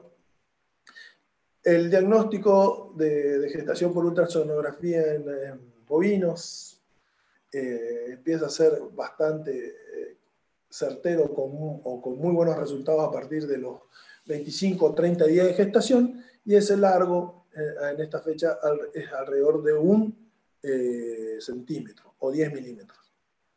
Y de ahí empieza a ir aumentando de forma exponencial, y es así que, por ejemplo, a los 40 días ya tenemos en promedio 2 milímetros, a los 50 días tenemos en promedio alrededor de 4 milímetros, y así. A los 60 días tenemos 6, y a los 70 días ya se dispara y empieza a ir arriba de 10 centímetros. Entonces, esta medida es muy buena hasta los 50 días, y para ir para adelante, lo que normalmente se utiliza es mediciones en cabeza o en tórax. En la cabeza, ¿por qué? Porque ya anatómicamente se vuelve muy de difícil acceso llegar, y aparte porque la imagen de ese embrión, ya deja de ser embrión y pasa a ser un feto, es demasiado grande, digamos, para la pantalla. Entonces, lo que se usa es el arco del ojo, o si no, el ancho de tórax también es otra medida. Entonces, así vamos y arrancamos con lo que son imágenes de preñeces entre 25 y 28 días aproximadamente, donde se ve, ¿no es cierto?, el corte de útero, y dentro de esto se ve el embrión, donde todavía es un embrión pequeño. Ya para diagnóstico de gestación se puede comprobar vitalidad observando, por ejemplo, el latido del corazón. Ya a los 28 días es bien notorio y se ve como un centelleo en el centro del embrión. Seguimos otra imagen de 28 días donde se ve el embrión y el líquido. El corion, todavía esto es corion. A partir de los 35 días se empieza a ver, por ejemplo, la bolsa amniótica. Acá, en este caso, a los 30 días se ve apenita, la flecha marca, que se me perdió acá, pero bueno, la flecha marca cómo incide el haz de ultrasonido sobre la pared de la vesícula amniótica. Este es el embrión, esto es líquido, esto es un pliegue uterino. 30 días, lo mismo, embrión plus membranas fetales. Acá se empieza a desarrollar, y para los 35 días ya se ve bien, 38 días, bien. Acá se ve perfecto la bolsa amniótica, se ve el embrión y se ve el líquido. 40 días, productor de 7,5, miren la diferencia entre usar un 7,5 MHz o 10 MHz. Lo que le decía, a mayor cantidad de megahertz, mejor definición en el tejido, pero menor poder de penetración. A los 40 días, por ejemplo, el embrión ya tiene bien diferenciado las extremidades, donde se ven, esta es la cabeza, este es el cuerpo, extremidades anteriores, posteriores, y se ve bien la vesícula amniótica y el líquido que contiene. En este caso se ve un placentoma acá, el número 5 también, no se ve muy claro, pero... ¿Cómo se toma la medición que hoy le hablaba, que es el largo fetal o de la cabeza a la cola, digamos? Entonces, están las medidas. Estos son de distintas edades, 40 días, 50 días. Dijimos que a los 40 días tendría alrededor de 2 centímetros. Este tiene 163. A los 30 días, para que tengan una memotecnia, 30 días 1, 40 días 2, 50 días 4, 60 días ya vamos a entre 8. Y arriba de los 60 días ya se dispara y empieza a ir cada vez más. Entonces, en la medición del largo de cabeza a cola es muy bueno hasta los 60 días. La preñez de 47 días. Lo que vemos acá es, ya se ve bien el cordón umbilical, y se ve bien el embrión, se ve bien la vesícula del amnios. El cordón umbilical se empieza a hacer notorio a partir de los 40 días aproximadamente. Preñez de 53 días, la vesícula, el embrión, sin mucho más. Les muestro muchas imágenes. Una foto de 59 días, que es lo que estamos viendo allá. Se ve bien puntos de osificación.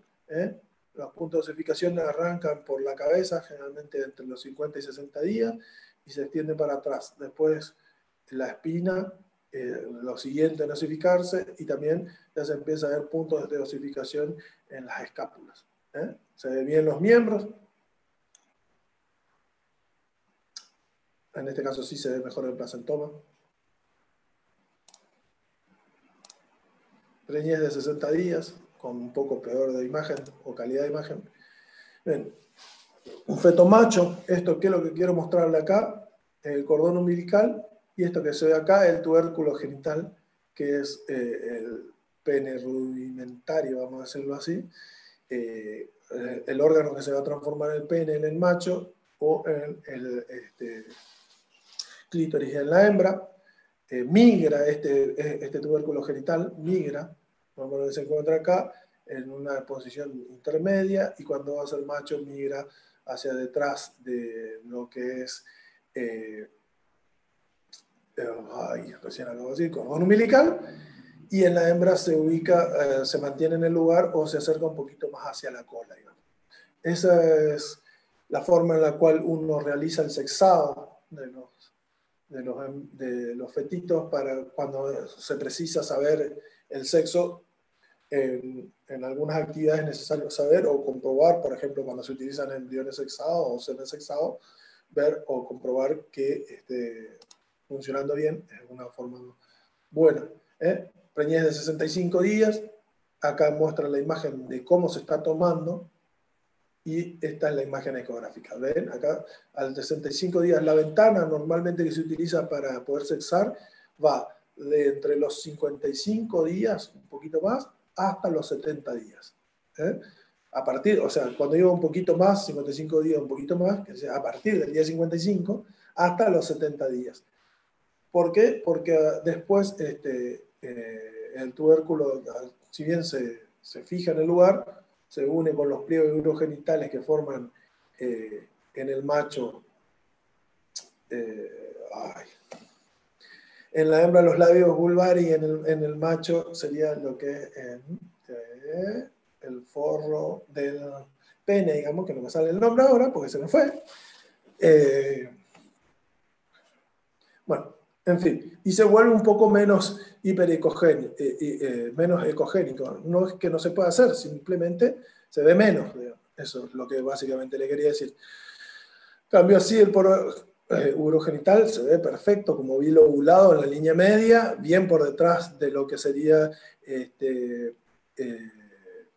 donde entra el ombligo, digamos. Esto es un feto macho. Este sería un feto hembra. Como se ve la cola y se ve el poro genital más atrás. Digamos, hoy lo vimos por acá, ubicado acá, y ahora lo vemos acá. Estos serían los miembros posteriores. Y ya a 60 días, por ejemplo, ya empezamos esto es el abdomen, y por ejemplo ya se ve un mayor desarrollo, por ejemplo, de los estómagos. Esto seguramente es rumen, ese espacio que se ve ahí. Preñez gemelares. Por ejemplo, en este feto de la izquierda se ve que ya no perdió la forma, fíjense la diferencia. Se ve bien la vesícula, se ve bien el embrión adentro, y sin embargo no se alcanza ni a detectar ni vesícula, y ya la forma es distinta. Seguramente se encuentra muerto y vivo. Eso, como detalle de color, nomás la imagen no es. Una muerte fetal, ¿cómo se vería una muerte fetal? Acuérdense que habíamos dicho que los líquidos, cuando se ven, deberían verse bien hipoecogénicos o bien negros, y acá ya se está viendo como detritus o como un pus, digamos, seguramente este es detritus, y si uno hace la observación, ya este embrión seguramente, o mejor dicho, feto, porque hasta los 42 días se considera embrión y después de ahí ya sería feto, ya no tiene latidos. Cuando uno ve esta imagen, automáticamente debería buscar si se ven latidos, y ahí uno podría determinar ya la muerte fetal. Detritos fetales es esto. Sí, de degradación de este mismo feto. El desarrollo fetal a partir de los 2 meses de gestación, como les decía, hasta los 2 meses es muy bueno seguir las mediciones de cabeza-cola, y a partir de los 2 meses es mejor seguir otro tipo de mediciones, como por ejemplo el diámetro de ojo. El diámetro de ojo a los 2 meses tiene alrededor de medio centímetro, a los 3 meses tiene un centímetro, a los 4 meses tendría 1,5 centímetros, 5 meses 2 centímetros, entre los 6 y los 7 meses 2,5 centímetros, y ya al final llega casi con 3 centímetros de diámetro el ojo. Y lo mismo, ¿por qué lo hago con el ojo? Porque a partir de que se empieza a hacer demasiado grande la accesibilidad a otros tipos de mediciones cada vez más difícil, en cambio la cabeza suele quedar más a mano, porque miren, por ejemplo, esto, la presentación. Al principio, en el primer tercio de la gestación, la presentación es en general casi un 50 y 50, presentación anterior o posterior. En el segundo tercio ya esa tendencia cambia a un 60-30 o 60-30 aproximadamente, y sobre el final vemos que la presentación ya por falta de espacio y por falta de capacidad de movimiento que tiene, ya la presentación en general en un 90% es anterior respecto a la presentación posterior. Este tipo de presentación puede llegar a servir, por ejemplo, también cuando uno, si ve que se va a producir una presentación que no es la adecuada, en general la presentación normal del ternero al nacer es anterior, con los miembros anteriores extendidos, digamos, como tirándose la pileta. Si uno ve que ya el feto no está posicionado así, podría suponer que va a tener problemas en el parto. Bueno, preñez de 65 días, donde ya se ve osificaciones, se ve bien el abdomen. Una preñez de 77 días, con puntos de osificación, ven cómo se ven bien claras las escápulas, la columna, etc. Y miren cómo ya se empiezan a ver preñeces de más de 100 días o más. Esto es un miembro. Ya se ven como un monstruo grande que pasa por la imagen. Seguramente esto debe ser un placentoma. Y miren, a los 200 días, un placentoma ya directamente. O sea, para un traductor normal y para hacerlo transrectal, ya es incómodo y se podría llegar a recurrir a una ecografía transabdominal con preparación de la zona ecografía, y con otro tipo de frecuencia, porque ya una frecuencia de 5 MHz es altísima. Generalmente se pasaría a frecuencias de 3, 3,5, podría ser con el ecoro, con la sonda para carne. Terminan las ecografías reproductivas y empezamos con las ecografías para carne. Rebobinen todo lo que vimos viendo, o tómenlo para ustedes, todo lo que hemos visto en reproducción, y empezaremos con las ecografías para carne, que ya se utiliza otro tipo de traductor, que lo vamos a ir viendo en las imágenes. Al principio se lo mostré, es un traductor externo, de mucho mayor tamaño que el transrectal de 10 centímetros, este tiene el doble, 18 centímetros. Generalmente se lo utiliza con un adaptador para que se adapte a la forma del cuerpo y poder tomar la imagen. ¿Por qué hacer estas ecografías de carne? Y bueno, la principal necesidad del productor es proveer la mayor o la máxima cantidad de producto comestible. Y el producto comestible es el músculo, y no el hueso y no grasa casi. Si bien se utiliza la grasa como grado de terminación y cierto aspecto de calidad, lo interesante de poder hacer ecografía de calidad de carne es poder ver la cantidad de músculo que produce un animal. ¿Cómo es la distribución de la grasa? Bueno, la distribución de la grasa es el componente más variable de los 3 tejidos generales que componen a la carcasa, que sería el hueso, la carne y la grasa. La grasa es el más variable, es el que primero se nota, por eso hay una clasificación según estado corporal de los animales. A su vez, la cantidad de grasas afecta la cantidad de otros tejidos de la res, digamos. También constituye un elemento de juicio para el momento de faena. Uno, si bien tiene los distintos grados de medición a través de la condición corporal, que es una forma objetiva también de medir las reservas corporales con respecto a los otros tejidos. El poder medir a través de la ecografía esa cantidad de grasa ayuda también exactamente de la misma manera que ayuda la ecografía reproductiva, ayuda la ecografía en la calidad de grasa, o en las ecografías en calidad de carne. Producen mayor certeza y mayor grado de definición en las estimaciones que el observador o que el técnico realiza.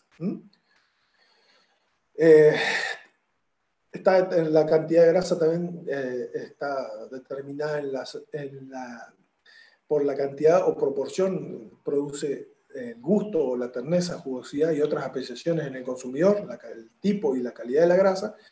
Y hay varios tipos de grasa. Tenemos grasa visceral, renal, pélvica, que no son las que a uno le interesan en general, sino que la que más le interesa son la inter y la intramuscular y la subcutánea. Básicamente son las grasas que más interesan. Y la subcutánea, como le decía, es la que se asocia con la forma del animal y es la que generalmente se determina de forma visual cuando uno hace la condición corporal. Bueno, ¿qué utilidades le podría dar uno a las ecografías de calidad de carne? Bueno, es una herramienta para lo que sea engorde y terminación, porque permite proyectar o prever en qué momento a una dieta dada el animal se encontrará en terminación. Permite, de acuerdo a esto, hacer una correcta asignación de recursos, la previsión de la calidad de la res en un momento dado, permite hacer una consistencia en la conformación de lotes, hacerla, como dije ya anteriormente, la predicción del momento óptimo de faena, y en el caso de reproductores, permite la utilización de DEPS cuando uno utiliza el área de ojo de bife.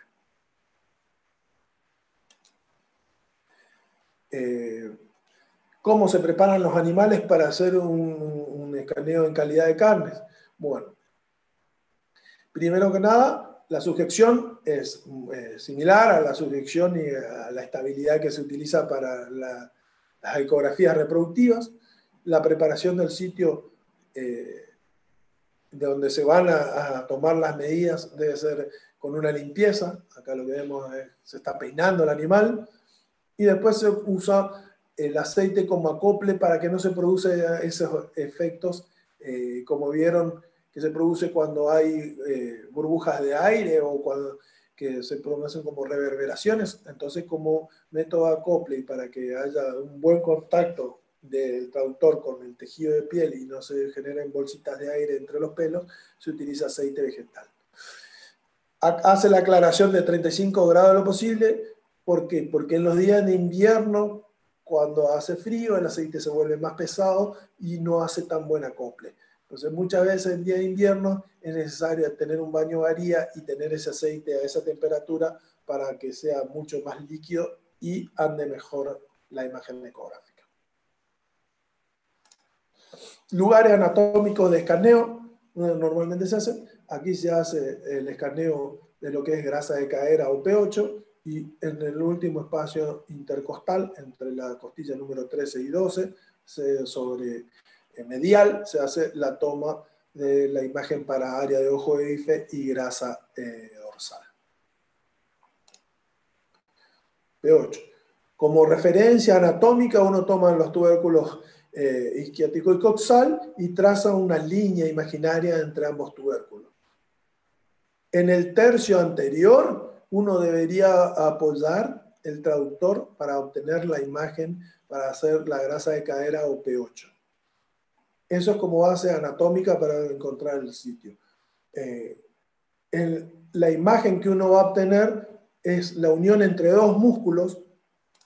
Acá el bíceps femoral y el glúteo medio, que cuando uno, para ubicarlo a uno, debe entender que el bíceps femoral, el peseto, si quiere nombrarlo de alguna manera, digamos, la unión entre el peseto y el glúteo que se encuentra al lado, y esta es donde se realiza la flecha amarilla, está indicando el lugar exacto donde uno hace la medición de la grasa de pecho o cadera.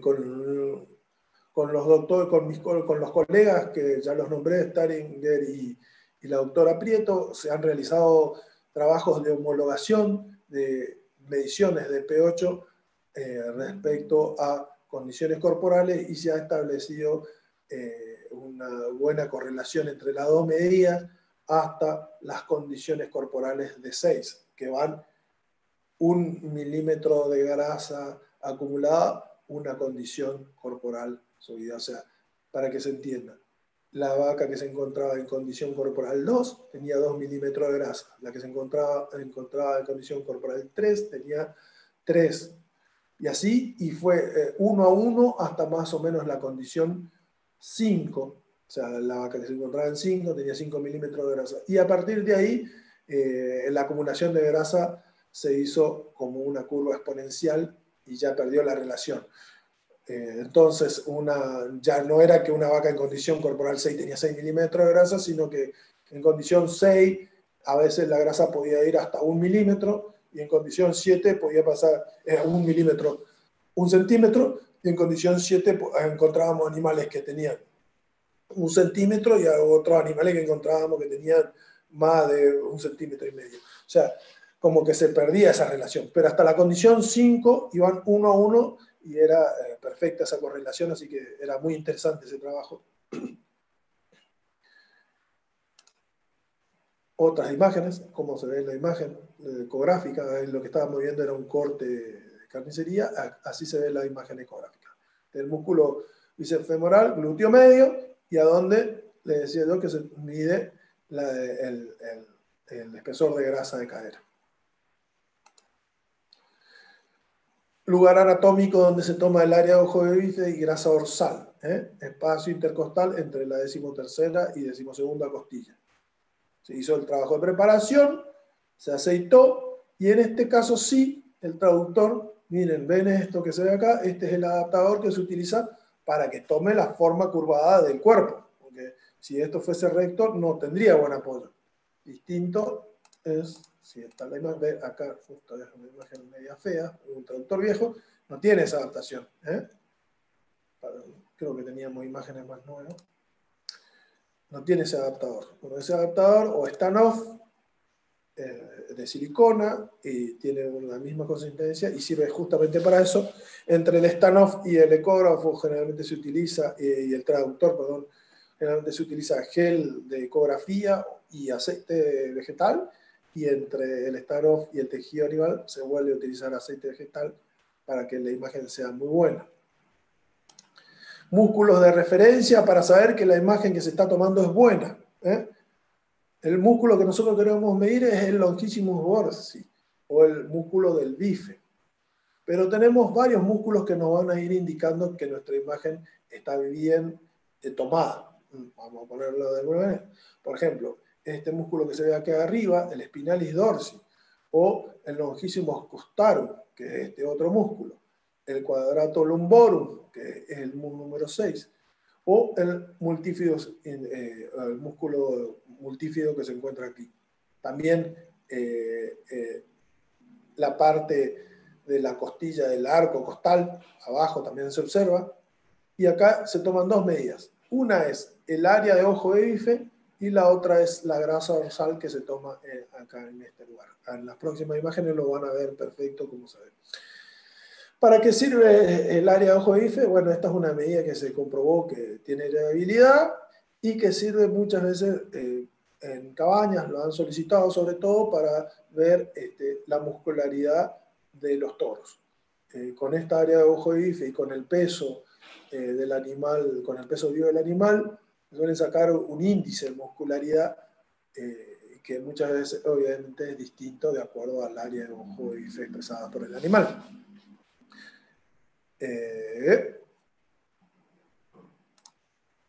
Acá está la imagen de un corte de un bife, digamos, como se ve ese longissimus dorsi,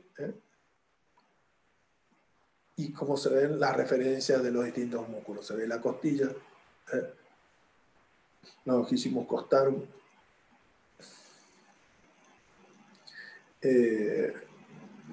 longísimo spinali, perdón,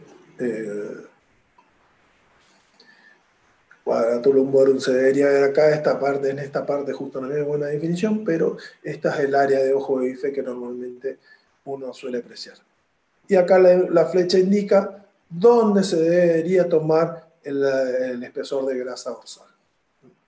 Y con esta, si no me equivoco, creo que es la última. Espero no haberlo aburrido. Sé que es una charla que es bastante técnica, no es para todo, sobre todo para la gente que no se dedica mucho al rubro, le puede ser media confusa en algunos aspectos, pero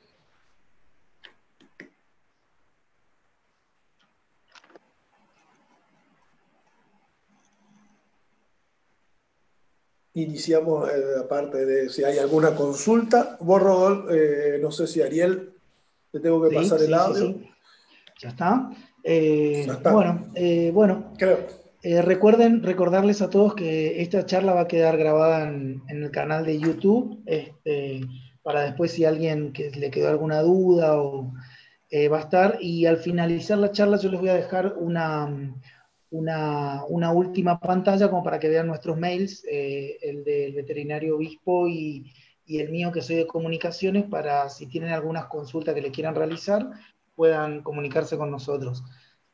También, bueno, en esa misma última pantalla van a quedar las próximas capacitaciones que vamos a realizar. En este momento, el doctor Staringer va a realizar algunas consultas que fueron realizando, no muchas porque, bueno, por cuestiones de tiempo, se nos fue largo el tiempo, así que van a ser pocas las consultas. Por eso, por eso les aclaro de vuelta que si queda alguna consulta sin contestar, por favor nos envíen a los correos que les dejamos al finalizar la charla.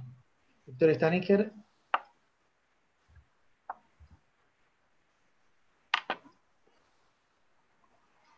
¿No puedo escuchar?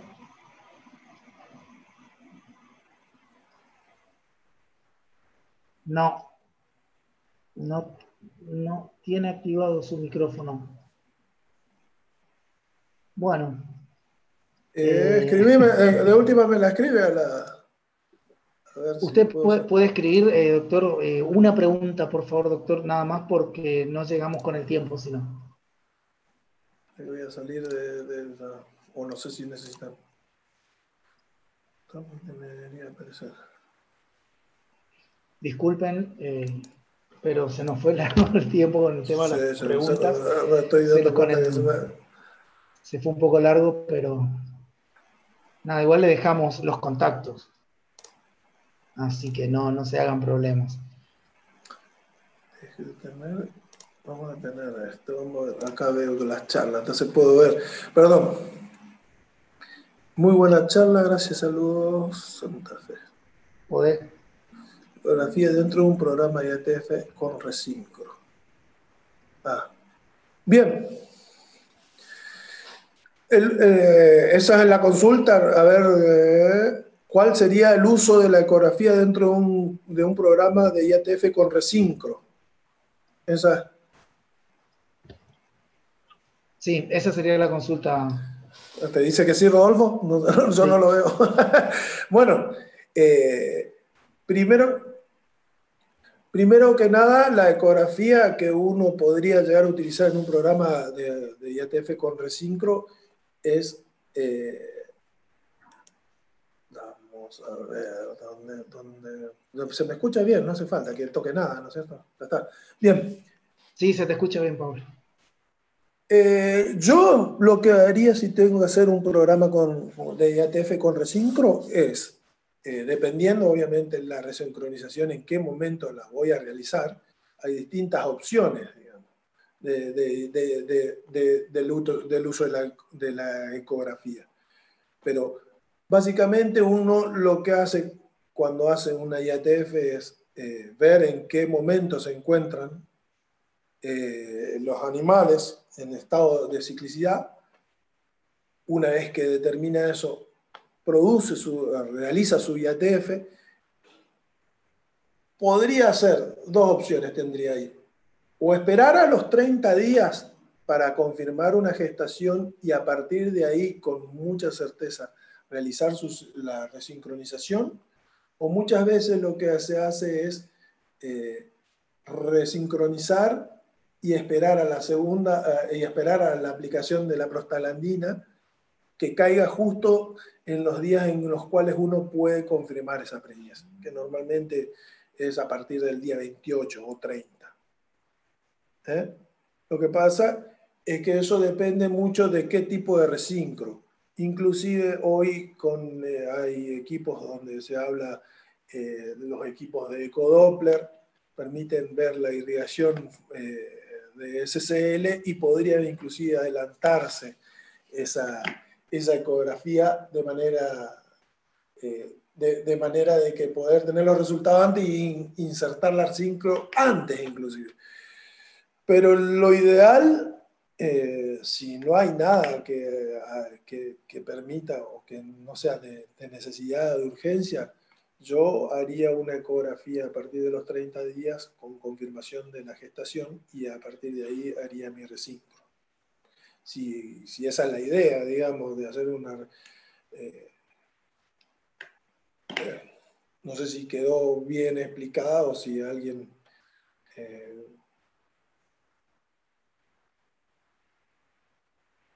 ahí se me fue el volumen, ahí se me fue a mí ahora.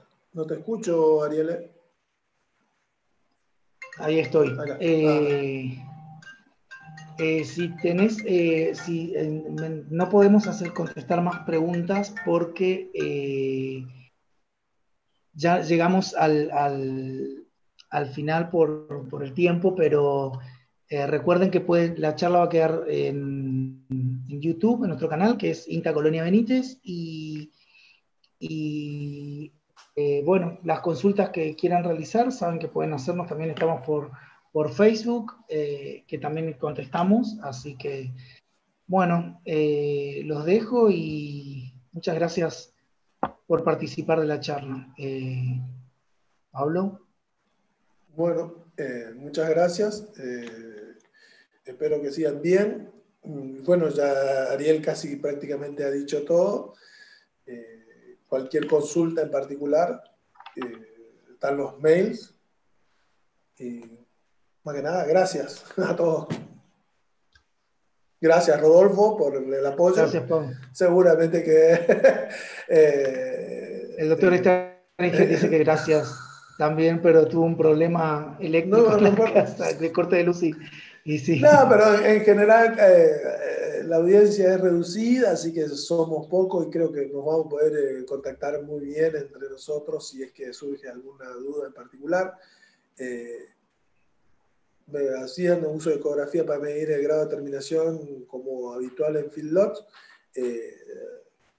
Mirá, en general el costo de una ecografía de calidad de carne no es barato, sí es cierto, debe estar rondando hoy los 2 kilos de carne de vaca, pero sí lo he visto, no se utilizan los mismos aparatos, se utilizan ecógrafos portátiles con otro tipo y se puede hacer la medición de la grasa, digamos, y eso abarata mucho el costo, digamos, porque ya no es un ecógrafo con el traductor que yo mostré ahí, es otro tipo de traductor, digamos, es más similar al que se utiliza en cerdo. De todas maneras, cuando uno lo mira así y dice, una ecografía para medir el grado de terminación como uso habitual en un feedlot, cuando uno puede programar en qué momento van a terminar esos animales, si lo puede programar a futuro de acuerdo a cómo vienen ganando peso y cómo van acumulando grasa, el hecho de poder... digamos, ahorrarte en darle de comer durante 5 días a un lote de animales y seguramente capaz que te está pagando el hecho de haber hecho la ecografía y sobre todo de poder predecir en qué momento lo vas a terminar. Igual el método de comercialización de la Argentina todavía hoy es bastante precario como para hacer pesar esto, pero hay datos sobrados donde animales con una determinada terminación y con una determinada área de ojo y bife a igual peso produce mayores rindes o mayor cantidad de carne el animal que tiene mayor área de ojo de bife. Entonces, eso, si bien uno todavía no se paga por calidad, cuando uno va por rinde a un frigorífico serio, podría tener muchos mayores o mejores beneficios que cuando se paga el animal en pie y no se va al rinde, digamos. Pero eso lo puede saber solamente el productor que la realiza y el que toma el registro de sus datos y sabe qué tipo de calidad de animales tiene. Bueno, muchas gracias, Paulo.